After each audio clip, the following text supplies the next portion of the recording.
Hey everybody, this video is going to go over the PowerPoint on concluding paragraphs. So we have already looked at thesis statements and introductory paragraphs. Now we're going to talk about concluding paragraphs. We're going to skip the middle for now and come back to the body paragraphs in another lesson. And the reason that we're doing it this way is because your introductory paragraph and your concluding paragraph are very closely connected. And it's not unordinary at all for people to, when they go to write a paper, they might even skip writing the introduction at first, or they just, write a few sentences just to get themselves started, and then they write the whole body of the essay. And then once the body of the essay is written, then they come back and work on a really strong introductory paragraph and thesis statement, and then a really strong concluding paragraph. Working on the intro and the conclusion kind of at the same time, or one right after the other, it helps make sure that the essay is consistent all the way through, that you begin and end sort of on the same note. That's not a rule. You don't have to do it that way. You can write your introductory paragraph, then your body paragraphs, and then your concluding paragraph. But because the intro and conclusion are often very, closely connected, we're talking about the conclusion first before we get into how to handle the body paragraphs. So, if you remember with the lesson on introductory paragraphs, intros and conclusions are both about 10% of your overall paper. So remember, I think the example I used was, if your whole essay is 1,000 words, roughly 100 words of that will be used for your introductory paragraph. Likewise, roughly 100 words of that would be used for the concluding paragraph as well. So while the intro and conclusion differ, obviously, because one is grabbing the reader's attention and beginning the journey, and the other one is wrapping things up, they're still somewhat mirror images of each other, but not quite exactly.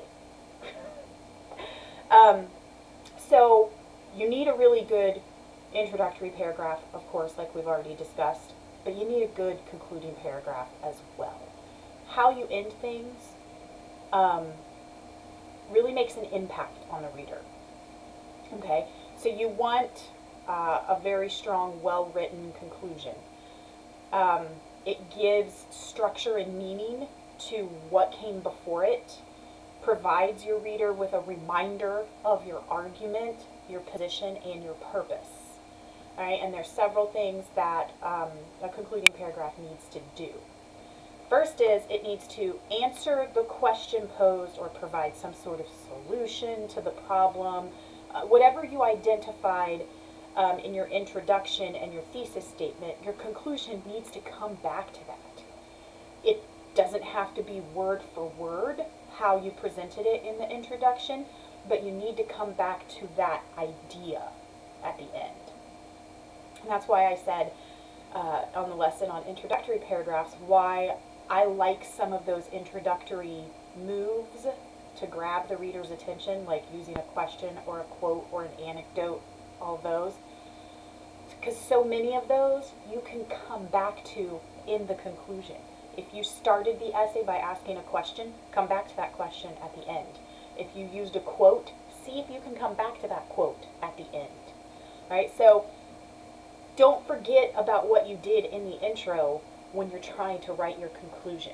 Use the intro to help form the conclusion, right? The conclusion needs to highlight and synthesize all of the important information that came from the main points of the body of the essay, right? And again, you don't want to get into those finer little details, supporting examples that you used in your body paragraphs, but the main ideas in the body of the essay, your main points.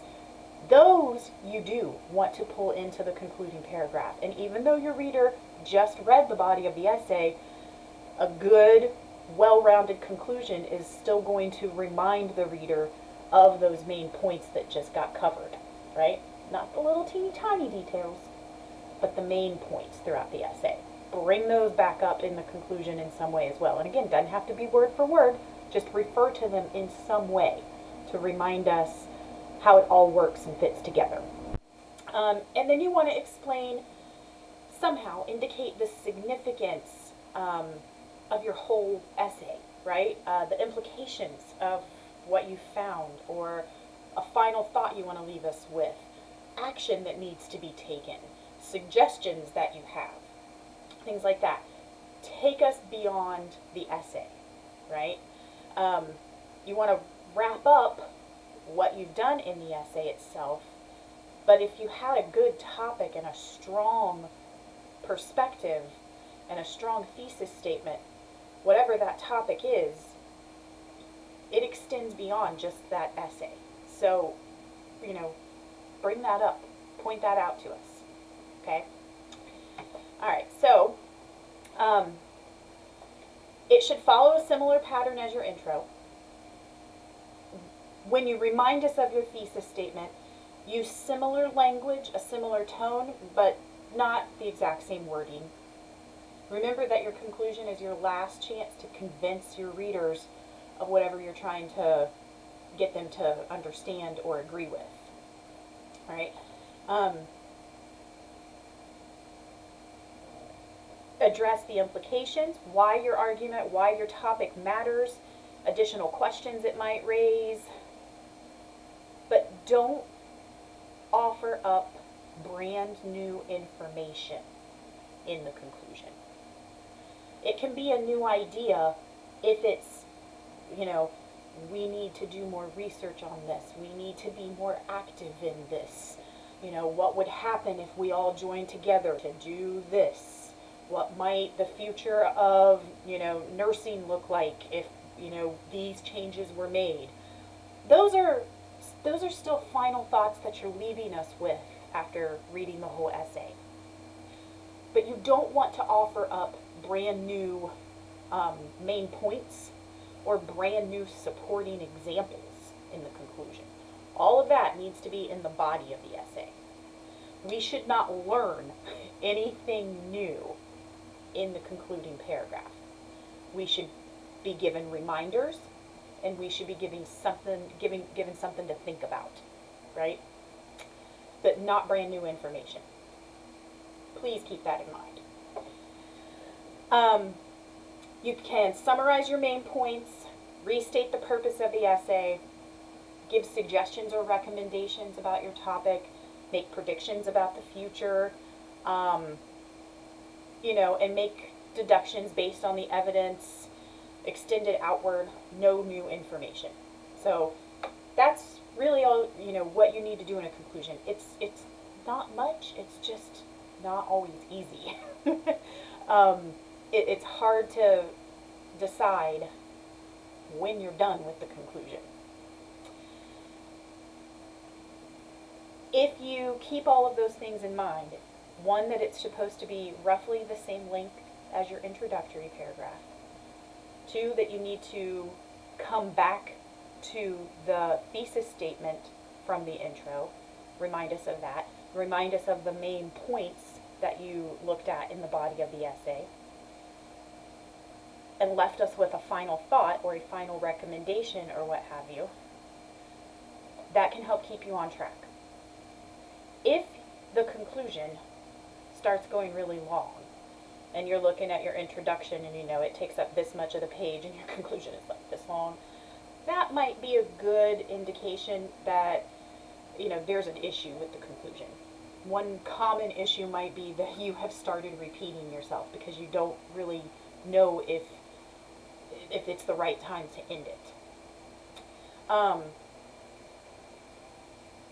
Go through and check that. See if you have started repeating yourself. See if you started mentioning things, very specific ideas from the body of the essay, instead of just those general main points that you looked at. If you started bringing up, reminding us of very specific details, then that might be one reason why the conclusion is running long also.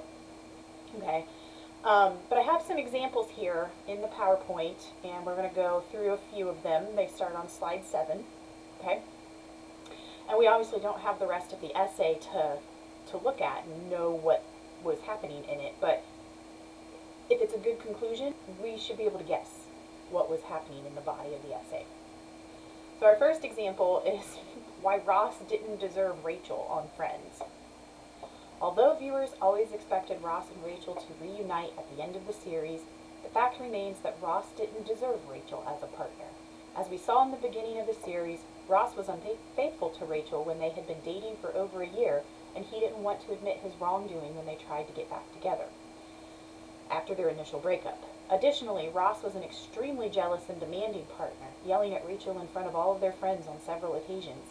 Finally, and most egregiously, Ross had a terrible reaction when Rachel told Ross she was pregnant after Monica and Chandler's wedding, making him an undesirable romantic partner for her or any other character on the show for that matter.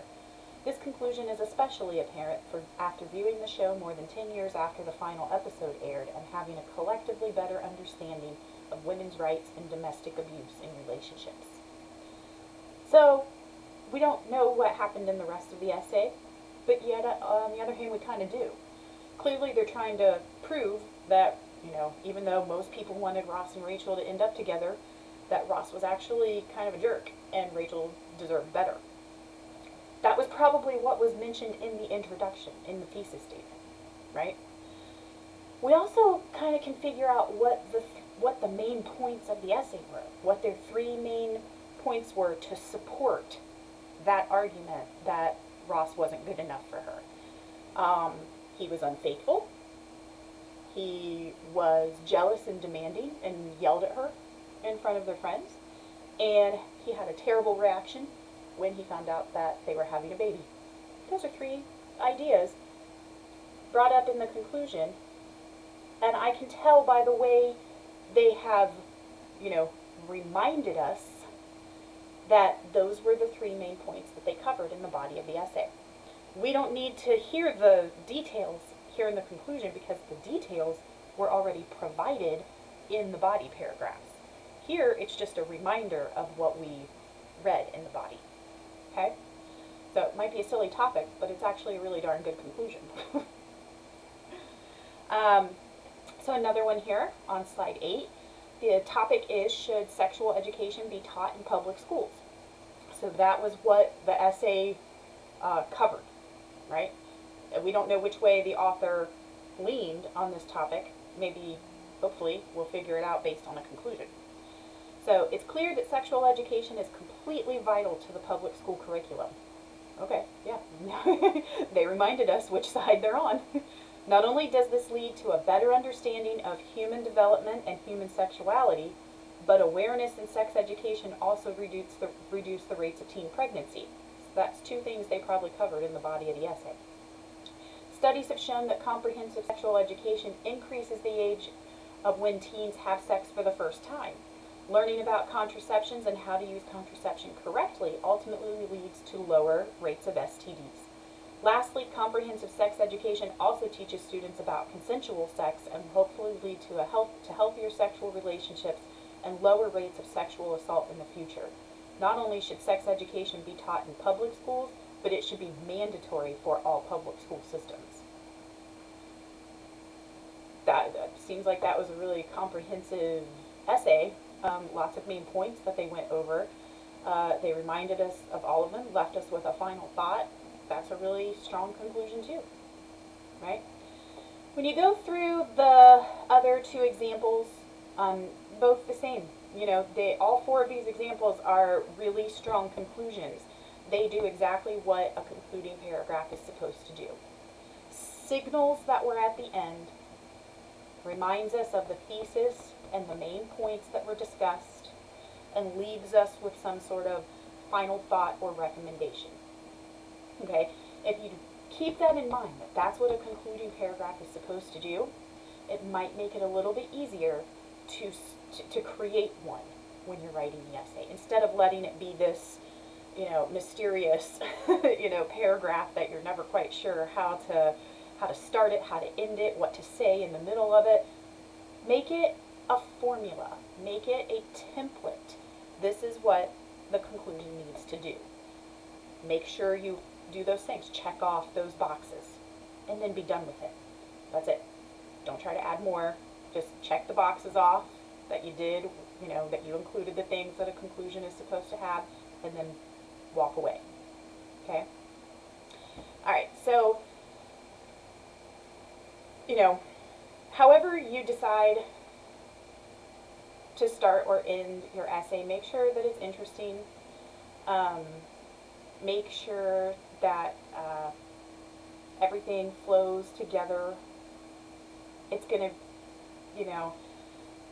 you want a sense of stability throughout the whole thing. You want consistency throughout the whole thing. And you, even though it seems like you're being repetitive, I always tell students that the formula for an essay is, in the beginning, the intro, you tell them what you're going to tell them.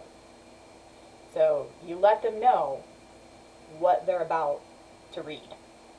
Then you tell them, and that's the body of the essay. And at the end, you remind them of what you just told them. So it seems very repetitive, but that is just simply the way that a good, strong essay functions. And it's not because the readers aren't intelligent. It's not because the readers have to be reminded over and over again. But it is fair to say that, it's not always easy to quickly remember everything that, you're reading, when you're scanning something. So having those reminders along the way will help the reader commit it to memory, but also make sure that they don't get lost in the middle or at the end, that you're constantly giving them those guideposts to remind them how everything flows and fits together, and you do it from beginning to end. Okay? So a good conclusion does all of those things, and it answers the question, so what? Make sure that when we finish the essay, we are reminded of all the important things that you discussed in the body of it, and that we understand the importance of the whole thing. Okay? All right, if you have any questions about the PowerPoint or anything that I have brought up in this video, feel free to let me know.